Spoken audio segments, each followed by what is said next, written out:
a fucking sweet, like... What a great background. I was always saying if I had like the cinematic camera, it'd make the background look creamy with like all the cool stuff. Yeah. I'll bring it next time with the lights. So instead of these, it'd be the two like studio setup lights. Yeah. So that would be killer. Some sweet sex lights in the background. Just buddy. hanging. That's warm up. Oh, you mean like the neon lights when there's a strip club or whatever? Yeah, with just like 3 X's. Just live nudes. Yes, that's the one. That's the I'm sure you could get one on Temu, just hang in the background. Oh, dude, custom made. made. Oh yeah, Except it Fiverr says or something. live dudes instead of dudes. That's, you just made the podcast live dudes. Live dudes. Oh my god, dude, that's not terrible. Live I dudes. like it. I actually Oh my like god, Dude, everything else. that's amazing. So yeah, so just to get, I guess, a bit of direction here, let's talk about your music shit first. So all right, let's see where to begin. Dad was big into music. He used to play just playing music in the house, and would just always be singing along. Should have been a karaoke singer guy. Like, I swear to God, dude, just loved his music. Would get me involved. So I learned all his songs and stuff like that. So music was big in the house growing up, but never really had an instrument. We had like digital pianos and stuff like that, and he would teach me to play those songs with him. So music was always kind of like ingrained in me, but never took it serious. And I don't know, it was getting into like high school and stuff like that where I kind of started to find my own identity, that I was like, oh man, like having your own sound is really kind of who you are. I'm like groups of people listen to certain types of music. Yeah. And so in high school, the group of people I was hanging with always like it was big in like the rap music and stuff like that, and I kind of didn't have an identity until later in like high school. But junior high, I'd be listening to like the rap music and alternative rock and stuff like that. And then come high school, I really started to become like my own person. I was like, you know what, I like that, but I want to go listen to this stuff. So me and my friends started very like kind of separating in terms of who we were as people, but also as music. And actually, I met a guy who was doing rap. I found it was so cool. He was just doing rap music. He's the one that did my logo. Yeah. He was doing hip hop stuff at lunchtime. This is how we started a group name called Lunchtime, because we ended up coming together. He got me into, speaking, doing like raps with him, and I would make the beats. So I've heard some of these things. They're cheesy, but they're cute, man. Like they're cool for like 20-year-old songs. But it was grade 10. I'd just be making hip hop beats. The beats started with my brother, actually. Him and his friend were using Fruity Loops in the basement one day, and they were working on music. I thought it was really dope. They installed it on my computer. I was clicking around. They quit like 2 weeks later, but I kept going and just really started like having fun with the program. I'd make the beats. Then we started just kind of putting out songs every... Did you have a name for your... It was lunchtime. Cause right. It would be so grade 10 at lunch, we just come to my house. God, that's amazing. It was so cheesy, but amazing. It was fun. And that's where I got the start of like making music and kind of finding my own voice. Like, just, round out whatever's going on in the school. You know what I mean? Yeah. It was more comedic rap. It wasn't like taking rap serious. It was more like, hey, this is just clever stuff, fun stuff. Like, almost comedic, like the SNL skits at the time. Like Andy Samberg, he was doing... stuff like that. So it was that like the main inspo? I think more like 8 Mile. Like 8 Mile just came out. Everyone was like wanted, he was serious and he was good. Like it was that. And then coming together, I was more like the lighthearted, like hey, But he was a comedian too, so we just kind of found that middle ground where it's like some serious songs if we needed to go there, but it was mainly like comedic and fun and abstract. Did it gain any traction at that time? Like just high school friends. Just friends, yeah. And we put it on SoundCloud and stuff, but nothing really took off. There was actually, I can't say that. There was like one of the coolest things starting off was like one of our tracks was played. He saw the analytics, and it was like 600 times from a person in Japan. And it was a song like. I started the idea about we downloaded like a Nujabes beat. This is when I didn't make the beat, but it was so good, right? Yeah. And I had like I started coming up with like crazy themes for songs, and one was kind of like two that I did. One was about like not being able to get to sleep, and so I was talking about insomnia because I was having a lot of late nights, just couldn't sleep. Okay, so we wrote a song like that, and then the other was called Lovesick, and it was just talking about like. Oh, that is a new James song. Yeah. Oh, is it actually? Lovesick, oh, no way. Okay. Like oh, wait, it was the beat. It was that was the beat name. So we went off the beat name, Lovesick. So we wrote a song around the beat name. This person in like Japan played it like 600 times because it was like a heartbreak song. Yeah. So I was like, oh, like this dude's really resonating with the song. Cool. So it kind of showed how like got him through something. Yeah. That's exactly it. Yeah. So I was like, oh, like music can actually touch people. That's cool. Not just your friends in high school. So really got to see how big and broad music could go.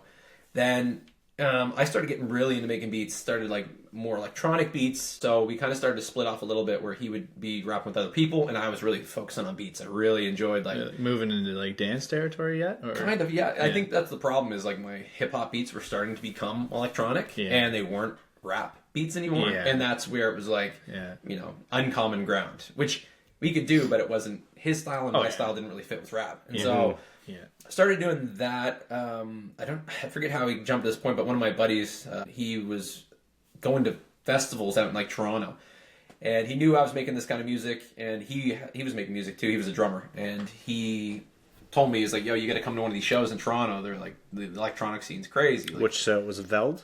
it wasn't Velt. It was before Velt, I think, or like early. It was called. It was at a place called the Cool House. Oh wait, you know, I forget you know that area. I fucking grew up in that place, man. Yeah, bro, I was at the Cool House, man. The first concert I ever went to was the Cool House. It used to be before the Cool House. It was called the Warehouse in the 90s. I saw Pennywise there. Nice. In like that's fire. Yeah. Probably 99. Yeah, really? Maybe even earlier. Jeez. Yeah. Cool House was a shit. Oh, it's such a good venue. Oh, man. dude. So I don't know what happened, but he got me to this. I told the story like when I.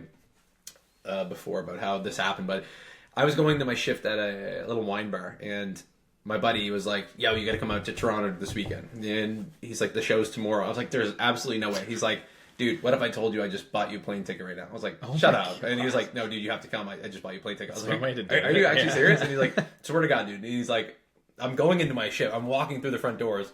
He's like, "You got to get your shift covered." I was like, "What?" I was like, "When's the flight leave?" He's like, "It leaves at 8. Like, you got to be on a flight." So I got into work and I'm offering. I'm like, "Yo, someone's got to take my shift." I'm not asking everybody. No one's taking it. I'm like $80, $90. I'm like $100. Who'll take my shift? And this girl was fine. I'm like, "I'll do it for $120." I was like, "Deal." What a bitch! What a bitch! $20. What a fucking asshole! She had opened all morning, and she's like, "I do not. No one wanted to be there. You know what I mean? Like, no one's." Yeah, I was totally like, I bet I could get another $20 out of this guy. He's willing to go 100. He's willing to go 120. She was humming and hawing, and it was like, okay, it was like I was like 100, and she was like, I was like 120, like just, and she was like, okay, no, you know what I mean? It was like, just lock it up, get it done. I was like, 20 and a junior chicken, please. Got some McDonald's fries with that and Bergucci. Yeah. So yeah, I locked that up. Literally left work probably like 20 minutes later. Went home, packed a quick bag, flew to Toronto. Actually, the show was that night. What am I talking about? I landed, and the show was at like 11 o'clock at night. So I got on the flight, hour time difference backwards. It was like 10 o'clock or something by the time I got in. And it was in after hours. Cool House goes to like 8 a.m. So we get to the hotel. We head over to the Cool House, and I see a lineup of like 10,000 people, and I'm like, what is going on here? Like, Halifax doesn't have that, or I've never seen it. Yeah. So I'm like, I'm just bewildered. Like, what is going on? And you know what's hilarious too is it's a very small venue. Yeah. In Toronto standards. Yeah. Oh, yeah. Well, that's exactly. It's a great room, but it's big. It definitely holds like probably 2,000 people. Yeah. Oh, yeah. It was something. Like, and they had it. It was like a multi-place. It was like there was one room, the Cool House, and then like 3 other venues within that venue or something, like complex. Yeah, there's so many different. I mean, 90% of them are gone. I don't think the Cool House is even there anymore. Yeah, they've got rid of most of that shit in the city, which really fucking sucks. But yeah, it was crazy though. Too cool, dude. So I went to that, and then I was just bewildered by DJs. It was just electronic music all night. I'm like, oh my god, I'm making this. I was like, people are lining up to listen to this. Like, I make this. Yeah. I wasn't as good, of course, but I was just like, wow, this is what it can be. Yeah. So as soon as I did that show, I was just blown away. I got home. And within a week, I bought a MacBook and a turntable. I was like, I'm gonna learn music production like a fucking G at the same time as DJing. I'm doing this, and just like change my perception of music. And yeah, I've been going from there. I could go into like all the details and crazy stuff, but that's where it began, and that's what started it. And it's been grinding ever since. But it was so worth it. So when did you really like first seriously start getting into like gigging as a DJ? How long after that did it take for you to really get like? I hit the ground full time with it. I'm pretty persistent, man. It was within a year because I was hitting up like everyone I knew that even heard of DJing. Like my brother's friend at work DJed, and I asked him for like a lesson. He showed me a lesson. I was looking online. I was offering free services. I'm like, hey, anyone wants to do a party? I did like a Future Shop. My brother and I worked at Future Shop. We did like their staff party. And I was just in a room. It was so weird. I was playing like Dead Mouse and all the throwbacks, and then you look like you worked at Future Shop. If that could be a look. See that for you. Yeah. There was a look of somebody who worked at Future Shop. Dude, I was the worst salesman though. I see you with that golf shirt on. I had it, selling but PS3s. I couldn't sell, dude. I was the worst. I got moved to entertainment because I couldn't wheel people on warranty. I felt bad selling stuff like that. So everybody needs a TV. So Yeah, that's I was like, I'm just gonna stick to video games because I suck. So it was. Within a year, I was doing all the friends party. I'm like, anyone want to party? I was going to everyone's house, like grade 10, 11. I was anyone who wanted to have a DJ. I was just showing up to their house doing free parties. It was a crazy year of just doing everything everywhere from cottage parties to. And I was still acting at the time, so like I remember one time I was on set and I brought my DJ gear with me, drove to a private house party, played, and then went back to set because we were staying on set for a weekend. It was like I was doing anything I could.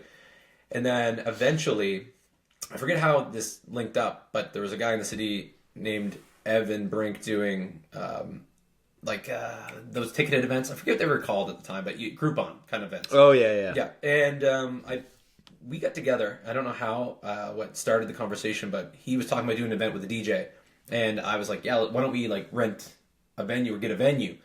Brain started rapping, and we did our first event, and it went crazy. It was full house, like it was at the Argyle, and it was 3 levels, and I think we sold out like the first 2 levels, and we were just like, whoa, like electronic music was hot, and it wasn't playing in the cities. Like the DJs were still the back corner guys who were playing rap. Yeah. So we were like the new taste of rave music in like 2012, 2013. Yeah.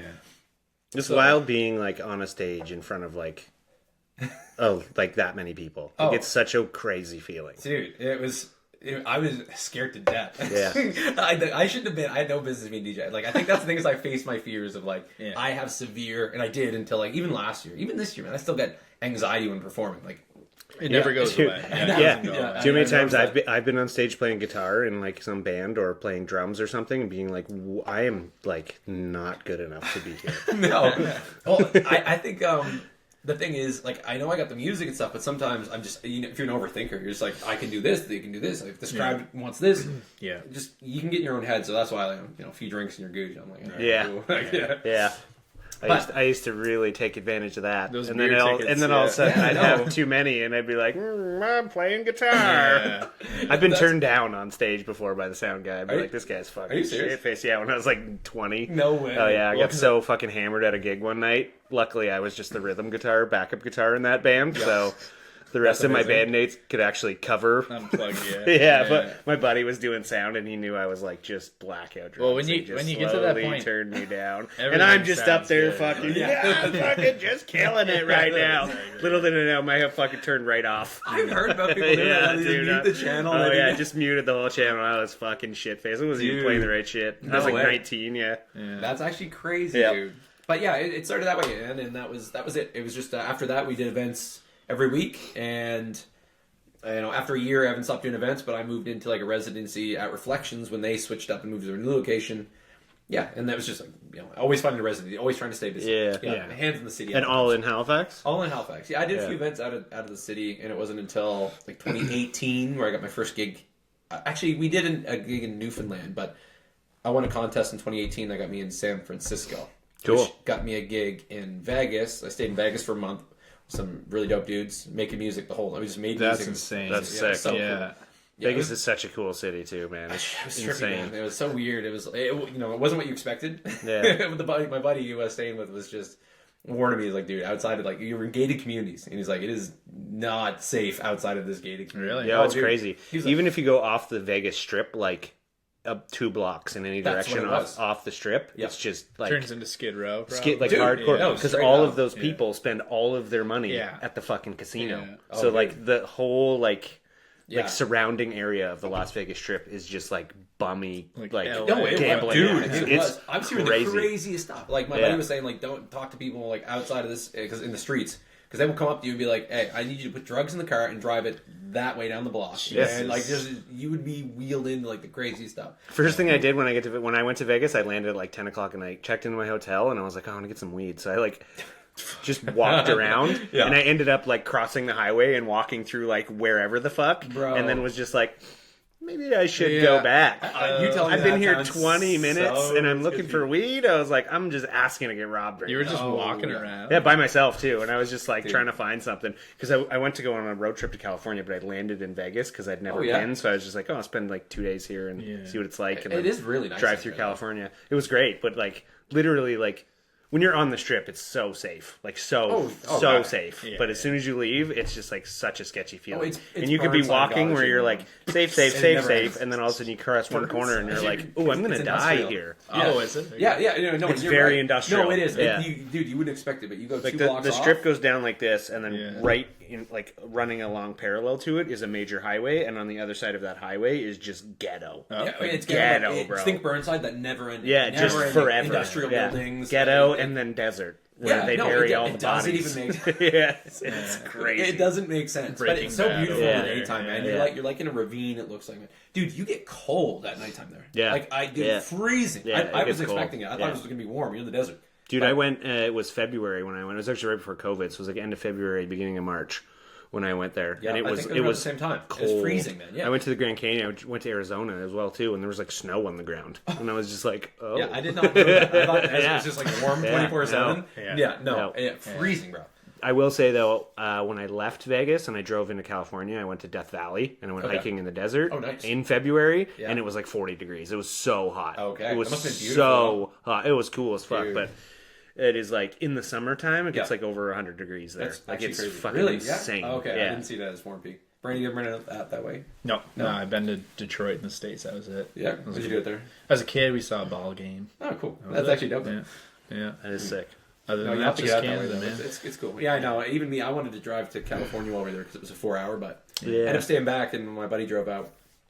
And it was. I didn't realize they were that close either. Like a 4-hour drive down the highway was Vegas to. Yeah, LA's like 3.5 hours, 4 hours. Yeah, I was like, what? Yeah. I know. I didn't even Yeah, realize that. straight I through the thought they were- desert though. It's a crazy drive. Oh, that's what I heard. I heard it's Yeah. really cool and like. So nighttime when and I stuff, too. went, the reason I went is because, and this is before I moved to Nova Scotia and the weeks before COVID. Yeah. So it was a completely different world because COVID hadn't happened yet. Yeah.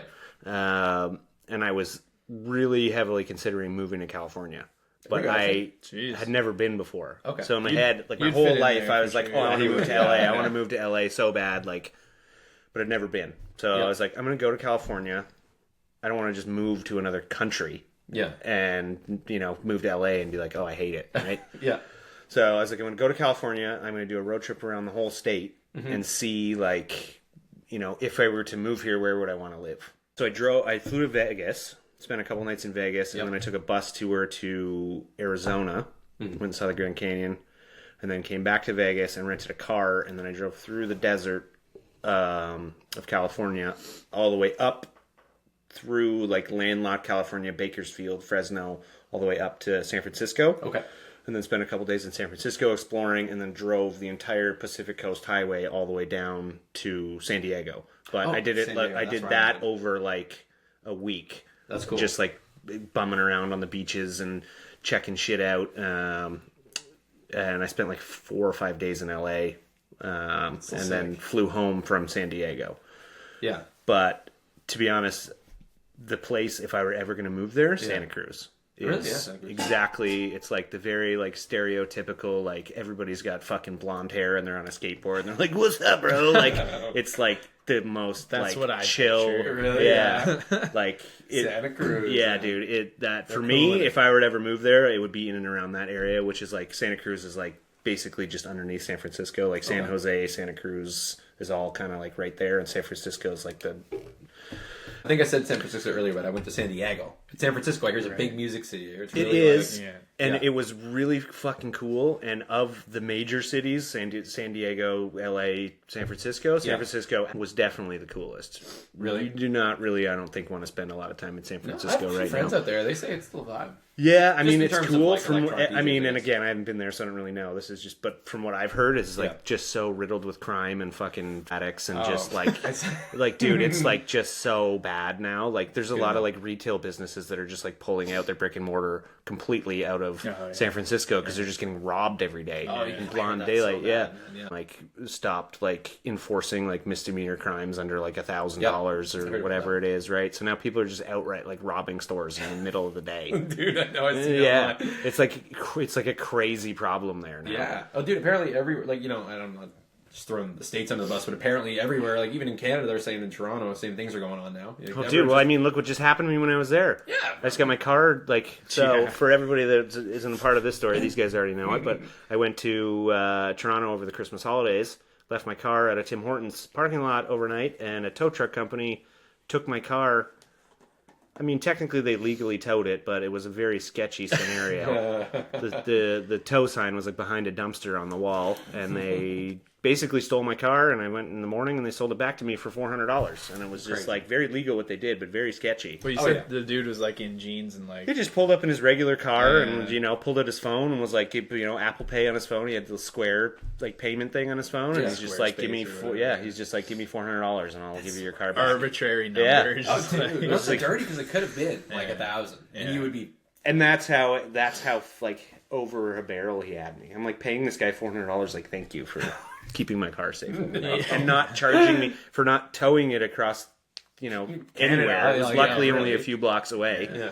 And and not charging me $2,000 to get my fucking car back. Right? Dude, that's so dirty. Man. Yeah, that's actually crazy. That is dirty. And just the that same Tim Hortons in the washroom, they had all those blue lights in the bathroom, so you can't see your veins to like shoot up heroin. Like I didn't know about that. Yeah, it's crazy, and I've heard of them, but like actually walking into the room, the blue light is like so intense. Yeah, it's like if you had all of these like neon blue lights in here and was the only light, but like turn them up full blast, just mess with your vision, man. It's pissing on the floor. It's so blue, yeah, but dude, it's like so blue that it's like disorienting because it deletes all other colors in your like vision. So you walk into this room and it's just like my senses. The world is blue, dude. Actually, so though, you walk in, you're like, whoa, everything is so blue. I can taste, and I like really had to piss, so I'm just like, fuck it, I'm committing to it. Like, so I'm like pissing with my fucking eyes closed, being like, oh my god, this is like the weirdest experience in the world. That's it. I usually just have to. Yeah, you just have to like shut it out, man. Do your shit, and then just like okay, and like wash your hands as fast as you can. That at the end of the night, the mop guys just in there. Like, dude, that was exactly my thought. I was like, they must have like a way to like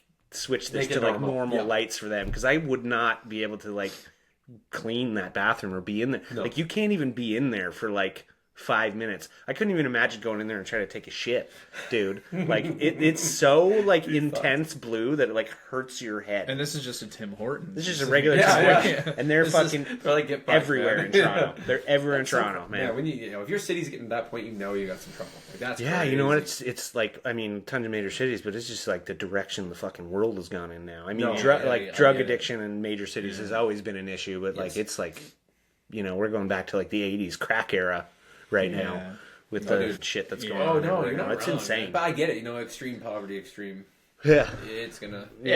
That's wild. Brant, tell us some stuff, bro. We haven't heard from you yet. Tell us about this musical beginning, talk about baby. Music now. Enough about heroin and pissing in blue bathrooms. Hey, man. So my story starts with being a drug addict on the streets of pissing in blue bathrooms.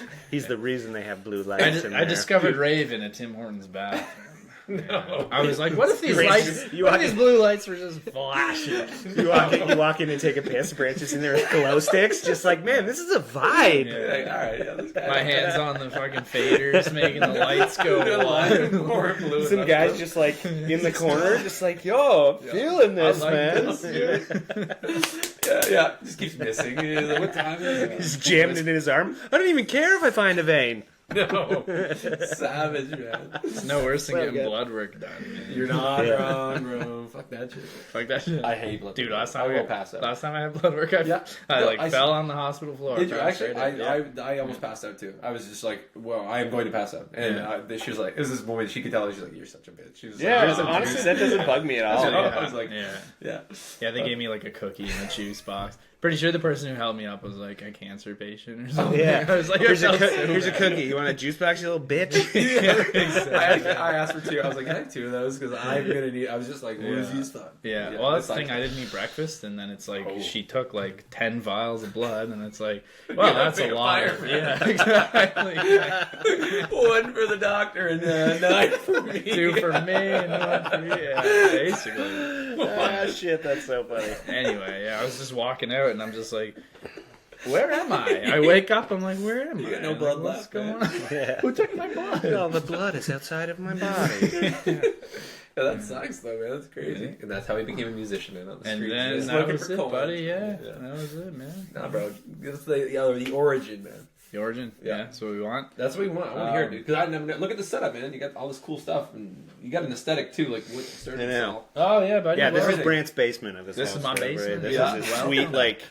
We didn't time travel back to the 1980s and bring this sweet computer with us. And this was like a restoration project too. This was like all unfinished, and the house is from the 80s. So I was like, let's make 80s vibe. Did you do all this work? Yeah, this was unfinished. This was concrete and just drywall. Nice, dude. Yeah, you were telling me the carpets are cozy AF. Right? Yeah, I love some carpet down. It's nice. It's actually so cozy. Right? I know, dude, the carpet is the thing that makes it feel like 80s. Right? Yeah, for sure. If there was hardwood or like even laminate floor or anything in here, it wouldn't That's so good for the mic feel the same. Just warm room. Just kind of dampen the audio. Oh, dude, this is nice. That's true. Yeah. Probably so good for you mixing stuff too. But yeah, so where did you start? Where did it begin? Yeah, so kind of like with your story too, Joel. It's like, I had my dad was into music and loved the like 80s and rock and hair metal and all that stuff. And that was never like exactly my vibe either, but it at least got me exposed to music and being a musician. So there was always a drum set around. Oh, nice. And I honestly didn't pay any attention to it for a long time until I was like 14, 15. Yep. And I was like, I want to learn this too. So I started learning drums, and he would give me some lessons every once in a while. Sick. And just basic stuff. And then honestly though, it was like guitar. I would listen to music, and I would always picture myself being like playing the guitar parts. I was like, that's so cool. Like drumming's cool, but like playing the guitar was like what drew me. So I was learning drums, but then I was like, no, I want to learn guitar. So I bought this terrible Squier guitar from my buddy. It cost like $120. Came with an amp that was like maybe like 4 or 5 watts anyway, and a little practice. So I was just messing around with that, learning guitar, self-taught at the same time as drums. And was it electric you started on? Yeah, it was electric. Yeah. Okay, I know acoustic destroys your fingers. I learned acoustic was harder because the action's like higher on it and stuff. And I never was like drawn to the acoustic sound as much. I loved like the audio that you can make with like an electric guitar and like crazy sounds and solos and stuff. So. Yeah, I was just like learning that off like pre-internet almost, but like, tabs and stuff, and YouTube tutorials weren't quite there and stuff. No, they weren't, man. That was hard. That's the hardest part I think about music production. Then there was nothing. Like, what tools did you have? Dude, really? there was you could not find anything. Like, what we know now about mixing, how it's online, is a joke. Like back, I remember, dude, it's so easy now. Dude, I didn't even know you had the like low pass things back in the day. Like there didn't exist. Yeah. Crazy. Yeah, no, it's funny because I'm just like, I'm not even much older than you guys, but we're just all in that era that I'm a few years older than you, that when I started playing music, it was still like people were like recording on like cassette tapes and shit. I mean, it happened very quickly. The internet like was not a part of music at all. No. And even like doing electronic when I started, it was trying to even make music that DJs would make. Yeah. What? Yeah, or you have to get like guitar lessons, you'd have to actually go and hire someone to teach you. Well, that was the thing. Like, how do I do any of this, right? So it's just like, honestly, that probably set me back a lot, just not being able to like be exposed to someone who like, when musicians like surround themselves with like good people, and it just kind of like happens to you naturally because you're around it and stuff. So it was just a lot of me just kind of like banging my head on the wall and being like, I'll figure it out someday. Yeah. And it will take a long time, and it did. But like we got there. Great way to look at it, though. You knew it, right? Get to that point. I mean, that's kind of how I started in it as well too. I kind of taught myself. To be honest with you. Oh, really? Yeah. What age were you at? Well, I mean, same sort of thing. Like my whole family were all musicians. Like my grandparents opened a music store outside of Toronto in like the 80s. Did you worked there too? Right? I did. Yeah, my brother still works there now. Are you serious? They still have a music store open. Yeah, my uncle runs it now. What's the name of it? So it's called the Arts Music Store. It's in Newmarket, Ontario, which is about 40 minutes north of Toronto. Yeah. My grandparents opened it in 83. That's longevity. That's actually sick. Like, Yeah. That's crazy. And with MP3s and my everything stepdad and my uncles and everybody all worked there.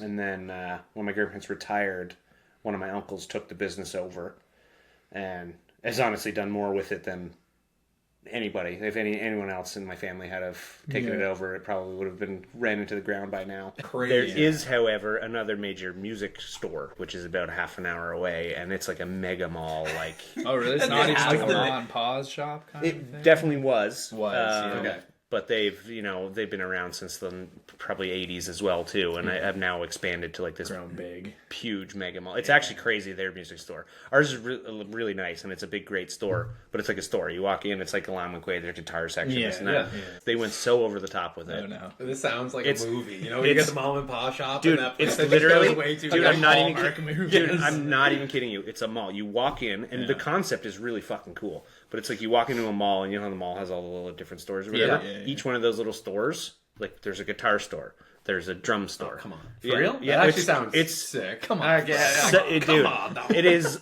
really a cool store, but Okay. it's very over the top. Okay, cool. But anyways, yeah. So my family's been running this store since the '80s. My uncle runs it now. My brother and I both worked there my brother's been there 20 some odd years.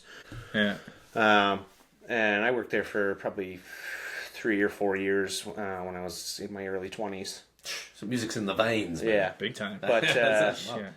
I made better money bartending, so I ended up leaving to Yeah. to do that. I mean, You gotta survive. Yeah. I mean, I was just I didn't even work on the floor. I just did like the shipping and receiving. My job was literally like open boxes, tune guitars, and like put them out on the floor. Oh, Right? yeah. That's It was still pretty sick, though. great when I was like 19. It was awesome. Yeah. Oh, hell yeah.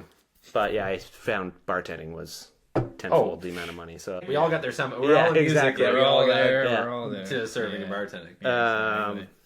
But yeah, so I mean, I got my first guitar when I was 10 or 11. My parents bought it for me. And we've always kind of been involved in music. My stepdad was a drummer. We had a drum kit in our house. And my parents were very like, and because we had access to the store that had music lessons and shit, it was all like, what do you want to do, you know? Yeah, that would be. So yeah. I took piano lessons when I was like 8 or 9, and I was like, this is stupid, you know. I love piano now, but back then I was like, you know, piano's for girls. No, piano sucked back then. I wanna play cool drums, guitar. yeah. Or Well, it wasn't noise. cool. Yeah, the keyboard player was always like the Yeah, my dad was the same thing. It's like press these. You're like, man, I want to be that Get cool the guy by the guitar. phone. Yeah, You get know the what I mean? guitar, Yeah. man. So The I took guitar. drum lessons. I quit piano lessons, and then I took drum lessons, and then I was like, drums are stupid. Drums are stupid. You thought drums were stupid. Well, play no, drums it's too? not even. Yeah. It's not even that I really thought they were stupid. It's just like I just didn't have the will to like. It's not a thing that you can do on your own. It's like you can practice on your own, and that kind of sucks. That was what I hated. Right? I hated Like, so guitar's interesting my parents on your put own, me but into not- drum. They were like, "You're going to learn instruments." So it was like lessons. It was like going to school, right? So I'm just like 8 years old, and fucking like whatever Nintendo 64 just came out. Oh, Right? Yeah, no, it's super. And they're Smash like, is "Oh, you got to that, go to your yeah. drum lessons." I'm like, "Fuck that shit! I want to play Zelda." Like, you know, Yeah. You're banging I don't on. care, right? wants bread So and circus, yeah, that's what I don't he want to sit at home and look at a book and go, you know, hi hat, snare, bass, hi hat, snare, and just try to learn. Yeah. Like I could read when I was a kid. I could read sheet music for piano Oh, and sick. drums fluently. Really? Yeah. Drums I can still read. Piano I definitely. I mean, if I put some time into it, I'll probably figure it out again. But I definitely just looking at sheet music now means nothing to me. I feel that. That's fair. I mean, nowadays you have MIDI, you have tabs, you have Yeah. so many tools. But then I was like, I don't want to take lessons for this, so I stopped doing drum lessons, and then I kind of got into sports for a while. So I played soccer for a bit, and hated that, baseball, and I was kind of just like all over the place. And then and then I was like, one year for Christmas, and I was like probably 12 or something. I was like, I want to play guitar, and then my parents were literally like, well, we're not putting you in lessons because you just quit everything. So no. we'll buy you a guitar, but you can just figure it out yourself. So they bought me a guitar for Christmas, and I That's huge, literally though. was Yeah. like, just because they did it that way, I was like, well, I'll show you. If you're not going to give me lessons, I'm going to way. fucking learn how to play this. That's actually a great And way that to was learn, the though. instrument that stuck. I picked up a guitar and was like, Really? this is it. This is the instrument I Question want to though, play. do you still have or remember what I that still guitar have that was? guitar. Do you have it? So yeah, so it was a like garbage J Tercer Strat copy, Beauty. $100 and whatever dollar Yeah. guitar. Then Really? Yeah. fast forward a million years later, when I worked at my uncle's music store, this is like when I was probably in my 20s, I put like $700 in American Fender Strat parts in it. Whoa. So it's a full Frankenstein guitar now. Oh yeah, that is the one you still. Yeah, so that's I like have, your like, main guitar still, is it? Other than the one you well, just I mean, I just bought the yeah. casino, but Yeah. that's like my main electric guitar. Yeah, That's wild. That's actually sick. Yeah, Your so- first? I do. My son uses Actually? it. He plays. It's Oh, that's covered. cool. It's funny because my 12-year-old plays this guitar that I had mentioned earlier that I bought as a teenager, and it's covered. I covered it in stickers, and they're all like streetwear and skate. So it's like "fuck the president" and like all these things. And my 12-year-old son like goes to guitar lessons with this guitar. amazing. Dude, it's That's like actually "fuck sick. the that's president." that's so Like, punk you rock guys though. got- Right. Yeah, Yeah, like, I you think guys- he secretly digs it. Oh, for sure. Yeah. It's weird. I don't even play guitar, but I still have my first guitar too. Is that a thing? Yeah. Like just keeping Well, your first what's guitar? yours? Yeah, It's just one I picked up from a pawn shop. I have just sold- beside my yeah, studio. yeah. Yeah, it's A lot of people acoustic. keep their first guitars. I have over the years bought and sold hundreds of guitars. Yeah.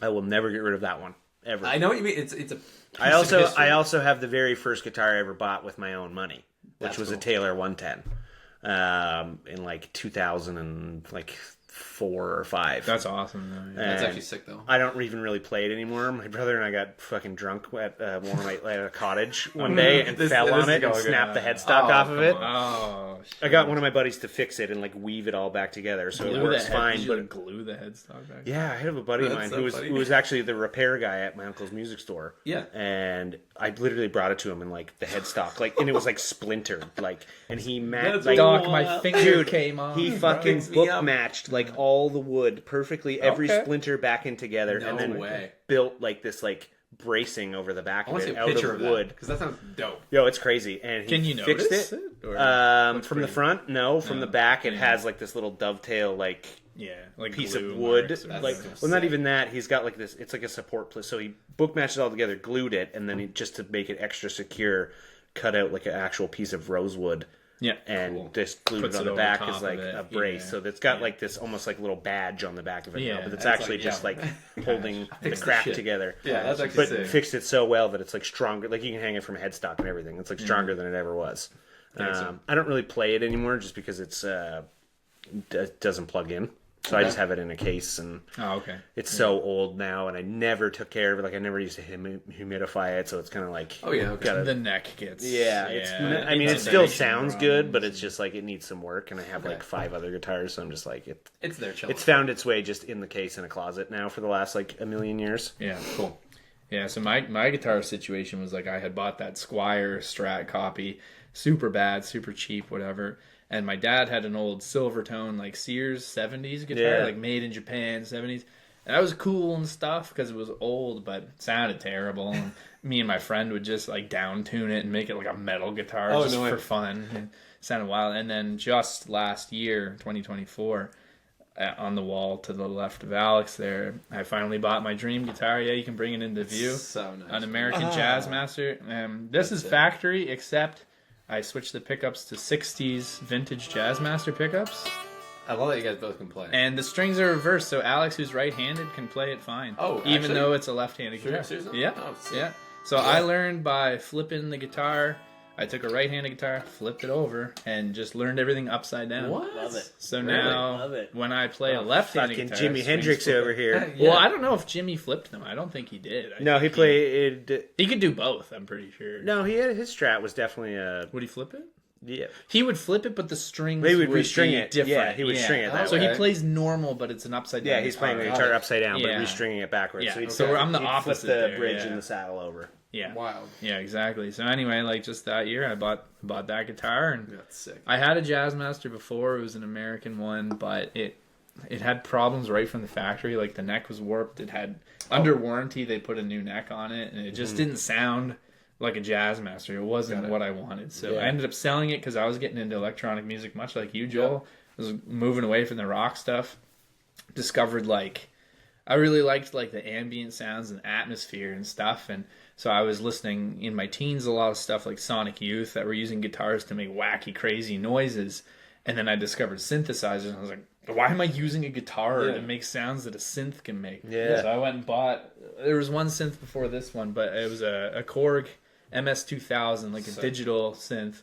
And then that wasn't what I wanted, so I sold it and picked up a Roland Juno 60. It's a bad so an boy, old man. analog 1981. Sexy, man. Didn't you have an 808? You used to have an 808 as My well, 808 too, I right? just sold last year too. But, And you sold it for how much? Like 10 grand? Or it was like six crazy? grand. Six grand? Yeah. That's what's up. Holding their Dude, value. they're Man. I know. Yeah. Well, even the Good, Juno, crazy story on the Juno. I posted a Kijiji ad or Craigslist for people in the States. Yep. I won't put a want ad. I was like, I want a Juno 60. Someone in our city, tiny Halifax at the time, this is back in 2011, 2010, I want to say, yeah. our numbers were way low, like our population. Yeah, that's even back then. That's Dude. such a sick. Right? Yeah. This guy gets back to me. He says, I have a Juno 60. I'm moving. I'm downsizing my keyboards. I'll sell it to you for what I paid for it, plus the mods I put into it. Basically, he changed like the DCB plugs to MIDI. So now it's MIDI fitted. He says, I'm like, yeah, what's your price? He's like, $850. $850? You're just like, Yep. Yep. Yeah, I would have been like, I'll be there in 5 Dude, I Yeah. was. He lived like a couple blocks up my street, and I said to my buddy, like, can I borrow your car? Like, we got to go pick this up now. He's like, yeah, we're going. So I go over, super nice dude, takes us into his house. He's up on, like, North End area, like, Gottingen area. And we go into his house. Beautiful studio he had, but sick. anyway, he's like, here's the Juno, like, you know, if you don't want it, that's fine. Or whatever. I'm like, I want it, man. I want it. Yeah, I'm like, Wow. here's your cash. Just hit the bank, chuck it in my buddy's Nissan Versa, just like Let's barely go. fit in there. Yeah. And dude, funny, I used to it's have a been Versa years too. now. So now I I've used to owned drive that, one of those. right? Yeah. Good car. We used to fit this whole drum kit in there and do gigs out of the Nissan Versa. I was like, I'd be in the passenger seat with a kick drum in my lap. No, like, yeah. all right, like The days, man. yeah. But anyway, it's been, what's that, like 15 years of me having that keyboard. And Oh, yeah. It showed up on almost every one of my songs to this day. Amazing. Well, Right? yeah, nice piece. Yeah. Do you run since? Like, or do you just drums and guitar? No, I mean, to be honest with you, my musical background has always been live performance, rock, Pub rock, eh? That's what you described. pub rock. Oh, Yeah. I used to call it wuss rock. Wuss rock, fitting as So well. it'd be like a lot of like City in Color, Tragically Hip. Yeah. Yeah. We played what else was Wuss it? A rock, lot of Dave, like a lot of Dave Matthews, like Yeah, very Dave Matthews heavy. The shit that hits you when you're, Yeah. you know, it's 2 a.m. and you're hating yourself. Yeah, we used to play a lot of that kind of stuff. Love that, man. Mostly like open mic, not open mic, like just like so. I hosted a live jam at Jack Astor's when I worked at Jack Astor's as a fucking cook. Nice. So Wednesday nights they did live music, and it was 3 different buddies of mine were playing, rotating, and I would play with each one of them. So and it worked out that I was actually playing every week. That's Nice. sick. Yeah. So I would play with one of my buddies who was like my best friend. Him and I still like talk all the time, and he's like a phenomenal musician. And I would play either guitar with him, or I would play like a hand drum of some kind. Oh, really? Did I see a picture of you on a box drum?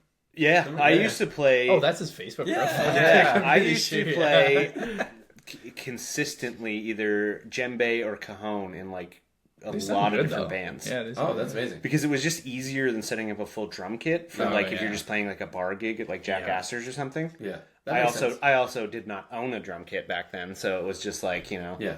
And I ended up getting like pretty good at like hand percussion, and I played in like a few different bands just consistently doing that for them. Sick. That's cool. Yeah. And it was a lot of fun. I mean, I'd get paid fucking couple $100, free beers, free food, just to fucking show up and That's like drink beers and bang a drum Oh, at the bar. Jackson's always good for that. Yeah. Man. You know, they give you a food disc. Like, here's some Yeah. food and your Yeah. you know, Well, we had it set up that so we would charge this, and this is like 2007, 6 or 7, Throwing it like back, man. Yeah. yeah. So we charged $300 for the night. It'd be solid, 2 of man, us. yeah. We'd split it. We get free beers and a free meal. I love that. So it was like me being a poor fucking 20-year-old. Yeah. I mean, I'm that's just like still good I for can some go to the people bar today. on a Wednesday night and get beer for free all night, and all I have to do is sit there and play drums. Oh, yeah. Which if I wasn't here, I would be at home drinking beer Paying for and beers, banging on yeah. this drum. Like Yeah. fuck yeah. Yeah, it's easy to do it with people. Yeah. That's actually Right. sick. So I played with one of my best friends. I played probably more with him than anybody else. We did like a Dave Matthews style kind of cover band. It was mostly his like original tunes. Yeah. But we couldn't really like get too many gigs under like his own original shit. Want to hear it. So we kind of like pushed it more as like we're like a Dave Matthews kind of cover band. Tribute band. Yeah, and then we would sprinkle his music in there as well. Oh, nice. Kind of like actually, with our sets. That's we'll just exactly throw our own stuff. So we kind of did that. And then it mixes in so nicely. And I played rhythm guitar in that band. We had everybody. It was funny because, like I said, like this is actually the band that like I was really drunk and they turned the volume down on me the one time when I was like 19. I love that. So we played this like cancer benefit concert thing that my brother and I put on, and it was just like a multi-band thing at one of our bars that we always went to, and we just like booked a bunch of these bands in and played for fun or whatever. We did a few of them, but yeah, it was. So I played rhythm guitar. My buddy sang and played acoustic. We had a drummer, and all of these people are music teachers at my uncle's music store. Yeah. So they're all like professional musicians. Yeah. And I'm just some drunk fucking 19-year-old, like with my buddies. Like, I can play too. Look at me. I know 5 Dave Matthews songs. Yeah. Right? Yeah. So it was just like, I felt in my entire musical career, I could definitely hang and was good enough to be on stage with them, but I definitely was like the least talented. That's a bad, of all that's of a my bad friends. Feeling, it sucks. Oh yeah, I've always been of my musical friends by far the least talented one. Oh, it's and it's just like, oh, you guys are all so good. Yeah. Right? So that band was really cool though, because like, I mean, I played in like punk bands and garage bands and shit like that all through high school and stuff. This is the first time I ever played in a band that it's Dave Matthews, the last style music. So it's very structured, first of all. Yeah. And it is a jam band, so there's a lot of like free form, like opening like room for like improving. Yeah. And one of my buddies played saxophone in the band. That's so we had a saxophone player in the band, which playing with somebody on saxophone is something like that fills the crazy. Sound so much. Really? Yeah. Well, to just play like every band I've ever played in has been like guitar bass drums, like couple guitars, you know, just very standard like, you know, rock. Right. And this is just like to bring in like a saxophone. Oh, and he hooked it up through an effects pedal as well too, so we'd have like saxophone with like delay and shit on it. And it was just trippy. like, well, that's the same as like having a keyboard player in a band. It's like you never notice the keyboard player everything like, out. Yeah, you're like, oh my god, it does, oh my god, so it's so yeah. Talk about when referencing tracks nowadays. It's little tuck stuff that you're like, it's just something different. It's just something different. And in a live situation, it takes so much pressure off, like you're saying, the lead guitarist or the rhythm guitarist. That's really, like, there's just other things or me being a drunk asshole and having my mic turned down. It's like, so well, at least I got another guitar player and a saxophone player to cover up all this garbage I'm doing over here. That's actually slick. Yeah. Like, we're going to turn me. Yeah. That was just one thing. And there is definitely very little video footage of this because this is all pre-YouTube. Yeah. But there is video footage of 2 songs of that gig in the depths of YouTube. We'll have to and it is one day we'll just take it, we'll just post it like a little clip. But it's so bad because again, pre-YouTube, pre-smartphones, it's a handheld camera on a tripod at the back of the bar. I love how bad at the very but it's at the back of the bar on a table, so you have the entire bar of just drunk people talking and like everything, and then way off in the corner is just us like playing. That's a vibe, man. So you can hear it, but it's like really crappy quality. Over the muffle of the conversation. Yeah, so on YouTube there is 2 songs. So there's one of my buddy's original songs and one Dave Matthews song that we do, and they're on YouTube somewhere. I'm sure I could find them. I think they might even be on my Facebook. You guys want to see it, man? You got to clip a little clip in. I'll even show an image of how bad it was. Put a link in the description or whatever. Remember to like and subscribe. Yeah, however they say it on the internet. Smash that like Smash button. that like button. Top 5. Please don't say that at the end of this. But not even that. I was also just very involved, more so than even playing, very involved in the music industry in Toronto, working in a music store. Yeah, you would be. I have so many friends that are like musicians, and a few of my buddies had a band that I was an unofficial member of, and I didn't even really play it. Is this the one you like dressed up in costumes? Yeah. Wait, what? He's like the hype man. Yeah, so my buddies had this band, and they were called BS 101. You can look them up on the internet. It might be a little hard to find them, but the BS 101 stands for Bad Songwriting. Amazing. So a band filled with music teachers, so just the most structured, phenomenal music. Yeah. But it was like punk kind of rock-esque, progressive, like, just, I can't even really describe a genre, but it was like joke music. Like, their songs were about, like, Tim Hortons or, like, fucking, we had, their biggest song was about Kraft Dinner. Like, it was just all, like, joke shit. Yeah. So my brother and I, and they were all, like, our best friends, and they hung out, like, most of their music videos are, like, shot in my old apartment. Like, they're just, like, they were all our friends, right? Yeah. So my brother and I in this apartment together, and we'd all just chill, and every time they'd play a gig, we would just go on stage, and they all wore full costumes of, like, whatever, like, random shit all the time, and played their full sets in costumes. That's amazing. So I used to dress up in this, like Guar. Give me Guar. Kinda, but, like, more silly than Guar. Like, my one buddy would dress in, like, full doctor scrubs, like a full doctor. Like, and, like, I would dress up like a banana, dude. Like, I had so where do you find these costumes? So this specifically this banana, I mean, I'm sure that a lot of them, yes, but specifically this banana thing was, like, from either, like, a carnival or Canada's Wonderland or something. It was like a giant stuffed banana that we cut arms and legs into. No way. And cut a face into it. I definitely have one I want to somewhere. Post it somewhere in here. If I can find one. Hilarious. Wait. He's just Peely from Fortnite. It's going to pop up right here, right now. We're going to pop it up right here. Can you match your face to the banana costume? Maybe. No. There is definitely one picture I know because it's in my, like, camera roll that rotates on my TV of me and my brother, and I'm dressed in the banana costume. And my brother has, like, no shirt on and a suit jacket and, like, a big wig. And we're just, like, 20 years old and hammered and look like complete morons. That's a good time, though, man. But, we're basically the hype man. Like, my job in this band was to, like, get drunk, dress up like a banana, and go on stage and be like, woo! And that band, to be honest, some of the biggest stages I've ever been on. Seriously. And I didn't even play. Gimmicks are big, though. So I can see that. It's memorable. Yeah. Right? But, yeah, so they had a couple pretty decent songs, and then they were writing an album when we were, like, really hanging out with them. So one of their albums, I actually am on a couple tracks, but... So they do, like, a song, and then we'd have, like, a weird, like, joke, like, interlude where we kind of like a Beastie Boys album. album. Like a sketch. So there was, like, so this was, like, a joke of, like, a live album. It was called, like, Live from Budokan, and it was the name of the album. It was totally fake. We did it all. My buddy had a full recording studio, and we just did it all in his studio, but we'd add, like, tracks in, and we wanted to make it seem like we were playing, like, this album was live off the floor from, like, some crazy, like, that's kind of cool. huge stadium in Japan, right? That's a smart idea. Yeah, so we just, the whole album was like a mock live album. So crank the reverb on everything. Crank the reverb on everything. Add some people in the background. Yeah, noise. Like actually, like every song has crowd noise on it. Like it came out really cool, but because my brother and I did all of the, like, videos, like, we were just, like, the stars of the video basically, and this, that, and the other thing, and we were just unofficial members of the band.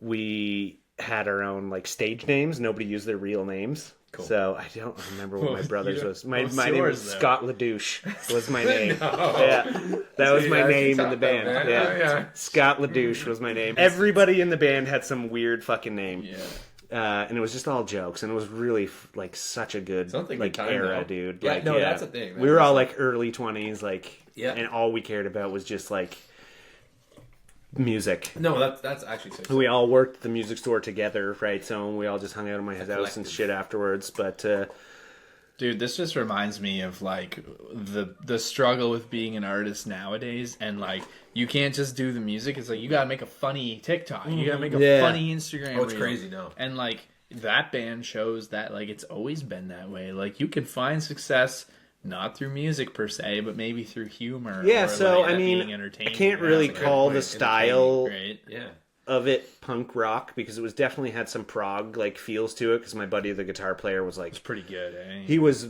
probably one of the most talented guitar players I've ever met in my life, and he was super into, like, prog rock and stuff. So it was very structured, like, melodical. Like, it was crazy what he was playing, and he brought it all into that. And the music was very well structured. Was this in Ontario, Alex? This was, so they got pretty big in the, like, Newmarket punk scene and the Toronto punk scene. So we played a lot of shows that were, like, on the bill with, like, like punk fests and stuff. Yeah, you know what I mean. So you get a headliner coming through, and we would just be one of the like supporting. Exactly. Yeah, we would just be support cool. for like huge, a bunch of different like punk rock local Toronto bands. We were playing all over. Like we played the Cool House. We played the Annex. Back to the Cool I'm trying to think of other places, like so many like good venues in Toronto, like Sneaky D's and stuff like that. We played there. No way. That's tight. Yeah, Love that dude. All right. Well, that was a good way to stop this podcast. I guess the first one. That's an hour, so we can call that. Was it really? We can call this that flew, bro. Episode number 1. 0. You start on 0. Hot Live Dudes. Hot Live. We don't have a name yet, but we'll get there. What was it? Hot Dudes? Hot Dudes. No, live dudes. Live dudes. Hot dudes. What are we calling it? Hot dudes. Hot dudes. Yeah, live dudes or whatever we decide it to be. We haven't figured that out yet. Hot dudes. Look for us on our social media, which is right here. I love how you're going to edit that stuff in. We don't know any of it. Movie magic. I don't know what it's called, but here it is, our Instagram. Find us on Newgrounds, E-Bombs World. E-Bombs World. Pornhub. What's that guy who used to do the reviews? Match.com. I don't even know Match.com. That's Christian Mingle. Yeah. And, that's number 1. We did it. We did it.